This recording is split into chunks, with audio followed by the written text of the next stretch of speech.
नमस्कार मित्रों, आज हम अपनी चर्चित कृति जो हिंदी साहित्य में काफी ज्यादा इसका महत्वपूर्ण स्थान मिला, शोधार्थियों आलोचकों के प्रति लोकप्रिय रही प्रयाग की साहित्यिक पत्रकारिता, इसके संबंध में संक्षेप में चर्चा करेंगे। प्रयाग की साहित्यिक पत्रकारिता कृति ये बोधि प्रकाशन जयपुर से प्रकाशित हुई है और ये वास्तव में ये मेरे शोध विषय हिंदी साहित्य के विकास में प्रयाग की साहित्यिक पत्रकारिता का योगदान का संशोधित स्वरूप है। इसमें इस कृति में इस पुस्तक में मैंने हिंदी साहित्य और पत्रकारिता की विभिन्न भावभूमियों को अलग तरह से प्रस्तुत करने का प्रयास किया है। जिसमें पहले चरण में जो इसका पहला अध्याय है, उस अध्याय में अगर हम देखें तो मैंने हिंदी साहित्य एवं पत्रकारिता की पृष्ठभूमि के ऊपर चर्चा की है, जिसे 3 हिस्सों में बांटा है। पहला, हिंदी साहित्य की रूपरेखा एवं पत्रकारिता का स्वरूप। दूसरा, हिंदी की प्रारंभिक पत्रकारिता और साहित्य। और तीसरा, प्रयाग की साहित्यिक पत्रकारिता। जो इसका दूसरा अध्याय है इस पुस्तक का, यह द्विवेदी युगीन साहित्य और प्रयाग की साहित्यिक पत्रकारिता के संबंध को अपने आप में समेटे हुए हैं। इस अध्याय के अंतर्गत प्रमुख साहित्यकार और संपादकों की पत्रकारिता की विशेषताओं को लेकर के प्रस्तुत किया गया है। ये साहित्यकार संपादक मूल रूप से प्रयाग से संबंधित हैं, जिनमें की प्रमुख जिनका नाम उल्लेखनीय है पंडित बालकृष्ण भट्ट, आचार्य महावीर प्रसाद द्विवेदी, पंडित मदन मोहन मालवीय, गणेश शंकर विद्यार्थी, पुरुषोत्तम दास टंडन आदि है। इसी अध्याय के अंतर्गत द्विवेदी युगीन साहित्य और प्रयाग की साहित्यिक पत्रकारिता पर भी प्रयाग प्रकाश डाला गया है। इसमें हमने स्वतंत्र पत्रकारिता से जुड़े हुए पत्रकारों को महत्व दिया है, जिनमें से प्रमुख नाम गिरिजा कुमार घोष, पंडित कृष्णकांत मालवीय, पंडित जवाहरलाल नेहरू, डॉक्टर राम प्रसाद त्रिपाठी, विद्याभूषण विभू और इलाचंद्र जोशी का नाम उल्लेखनीय है। इसी अध्याय का जो तीसरा चरण है, इसमें हमने द्विवेदी युगीन साहित्य में पत्रकारिता के योगदान और पत्रकारों के योगदान की चर्चा की है। प्रयाग की साहित्यिक पत्रकारिता के योगदान से द्विवेदी युग में हिंदी पत्रकारिता में नूतन विषयों पर वैविध्यपूर्ण लेखन कार्य किस तरह से हुआ, इस पर प्रकाश डाला गया है। द्विवेदी युगीन हिंदी साहित्य में राष्ट्रीयता, मानवता, नीति, चारित्रिक और आदर्शपरक विशेषताओं को स्पष्ट रूप से पत्रकारिता के अंतर्गत कैसे देखा जाता रहा है, इस पर प्रकाश डाला गया है। द्विवेदी युग की जो पत्रकारिता है, उसके जो वर्ण विषय हैं, उनमें इस युग में अधिक विस्तार हुआ, अत्यधिक विस्तार हुआ और इन्होंने हिंदी साहित्य के आंदोलनों की स्थापना में जो अभूतपूर्व योगदान दिया, जिसके फलस्वरूप हिंदी साहित्य जनता की तरफ उन्मुख हुआ, जनता की तरफ उसका ध्यान आकृष्ट हुआ, इस पर विशेष रूप से प्रकाश डाला गया है। इस पुस्तक का अगला अध्याय छायावाद युगीन साहित्य और प्रयाग की साहित्यिक पत्रकारिता है, जिसे अनेक उपखंडों में बांटा गया है। पहला उपखंड इसका साहित्यिक पत्र है, जिसमें दैनिक साप्ताहिक पत्रों को लिया गया है। दैनिक पत्रों में जो प्रमुख पत्र हैं वो भविष्य, जिसके संपादक पंडित सुंदरलाल जी रहे हैं, ये 1919 पे संपादित होता रहा। दैनिक पत्रों में ही भारत समाचार पत्र, जो पंडित मदन मोहन मालवीय निकालते रहे, 1928 जिसका प्रकाशन वर्ष है, इसका योगदान भी अविस्मरणीय है।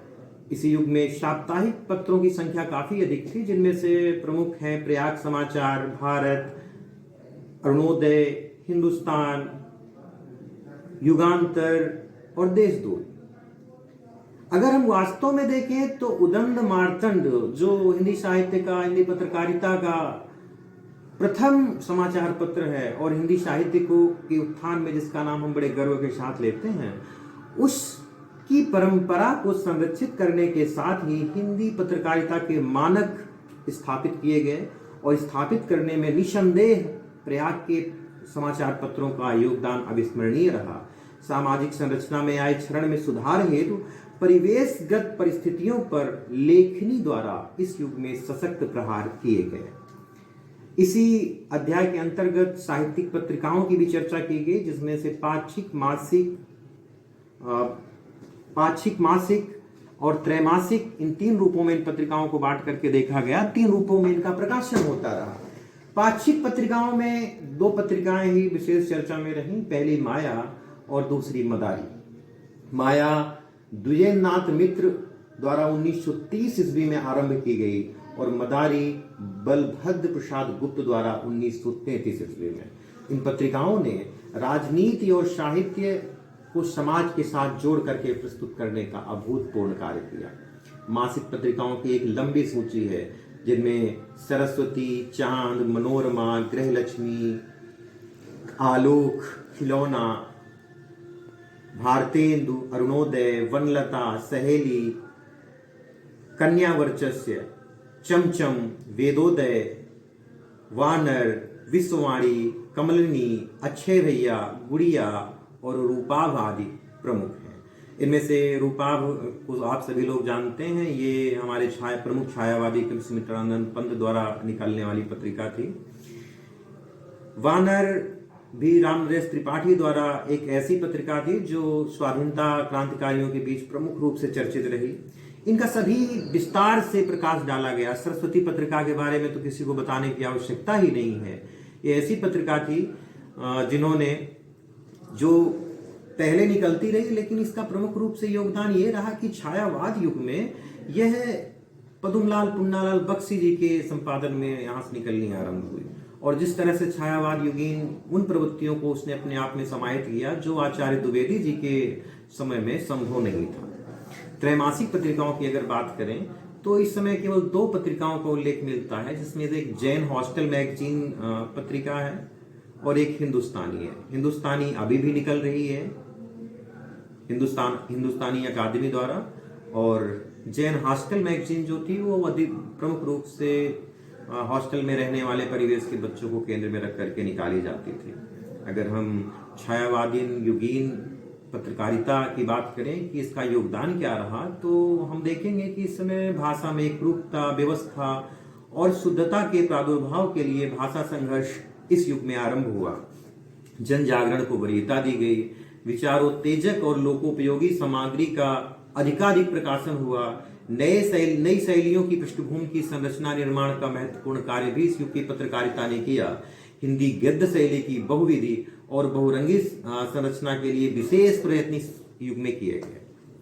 इस पुस्तक का अगला अध्याय छायावादोत्तर साहित्य और प्रयाग की साहित्यिक पत्रकारिता है, जिसे 2 हिस्सों में बांट के देखा गया। एक प्रगतिवाद और हिंदी पत्रकारिता और दूसरा प्रयोगवाद और हिंदी पत्रकारिता। अगर इस युगीन की योगदान जो देखा जाए कि छायावादोत्तर साहित्य या कहें कि प्रगतिवादी और प्रयोगवाद के समय में प्रयाग की साहित्यिक पत्रकारिता ने क्या योगदान दिया हिंदी साहित्य को, तो इसकी तरफ अगर ध्यान केंद्रित करेंगे तो हम देखेंगे कि प्रयाग की साहित्यिक पत्रिकाओं ने इस समयावधि में हिंदी साहित्य में कविता, कहानी जैसी प्रसिद्ध विधाओं के अतिरिक्त जीवनी, आत्मकथा, यात्रा वृत्त, संस्मरण, रेखाचित्र, गद्य काव्य, रिपोर्टाज, साक्षात्कार, पत्र लेखन, अभिनंदन ग्रंथ, स्मृति ग्रंथ जैसी गौर समझी जाने वाली साहित्यिक विधाओं को विकसित करने में महत्वपूर्ण भूमिका निभाई। रिपोर्टाज और साक्षात्कार इसी समय की पत्रकारिता की देन है। अन्य विधाओं में भी कथ्य की विविधता और शैलीगत नए प्रयोगों की दिशा में प्रयाग से प्रकाशित साहित्यिक पत्रिकाओं की द्वारा की जागरूकता ध्यान देने योग्य है। प्रयोगवादी और प्रगतिवादी दोनों महत्वपूर्ण विचारधाराओं का केंद्र प्रयाग ही है।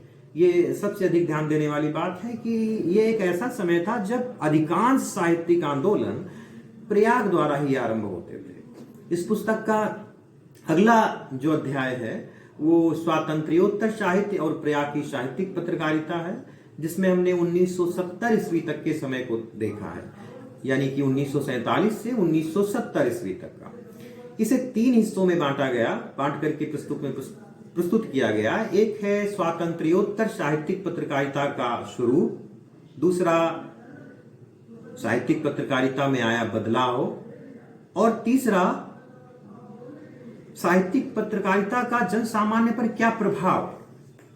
अगर योगदान की बात करें इस काल में, तो हमने इसको बहुत संक्षेप में बहुत अच्छे तरीके से समझाने का प्रयास किया है कि भाषा को सहज, सरल और रोचक स्वरूप प्रदान करने में इस युग की पत्रकारिता ने महत्वपूर्ण भूमिका निभाई। और सूत्र व्याख्या शैली जो समाचार पत्रों के लिए बहुत ही महत्वपूर्ण है, उसका इस युग में उद्भव हुआ। यहीं से सूत्र व्याख्या शैली का आरंभ माना जाता है।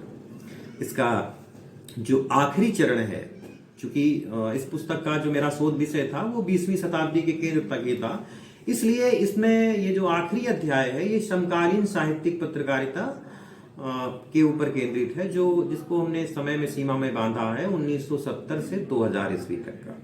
इसको 3 उपविषयों में बांट करके प्रस्तुत किया गया है, जिसमें पहला है समकालीन साहित्यिक पत्रकारिता का स्वरूप, दूसरा साहित्यिक पत्रकारिता में आया बदलाव, और तीसरा साहित्यिक पत्रकारिता का क्या प्रभाव। अगर इस अध्याय के अंतर्गत हम देखें कि समकालीन साहित्य का पर प्रयाग की साहित्यिक पत्रकारिता का क्या प्रभाव पड़ा, तो इसके अंतर्गत हिंदी साहित्य के बदलते प्रयोगों के भीतर उपेक्षित जन की चिंता करते हुए हिंदी साहित्य की विविध विधाओं यथा कविता, कहानी, उपन्यास, नाटक, आत्मकथा, संस्मरण, यात्रावृत्त, डायरी, पत्र लेखन आदि के माध्यम से वंचित जन समुदाय की सुध लेने का निर्देश इस युग की पत्रकारिता देती है।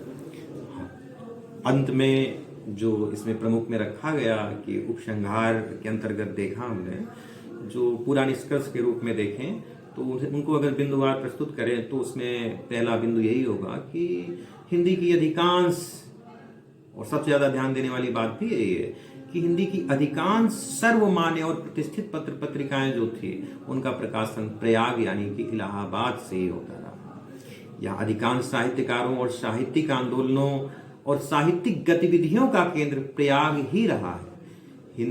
द्विवेदी युग में सांस्कृतिक और साहित्यिक स्वरूप की समृद्धता हुई, हिंदी भाषा में शुद्ध व्याकरण के प्रयोग पर जोर दिया गया, जन साधारण में दायित्व बोध का जागरण किया गया। वहीं छायावाद युग में भाषा संघर्ष के माध्यम से एक रूपता, व्यवस्था और शुद्धता का प्रादुर्भाव किया गया, नई शैलियों की पृष्ठभूमियों की संरचना का निर्माण किया गया।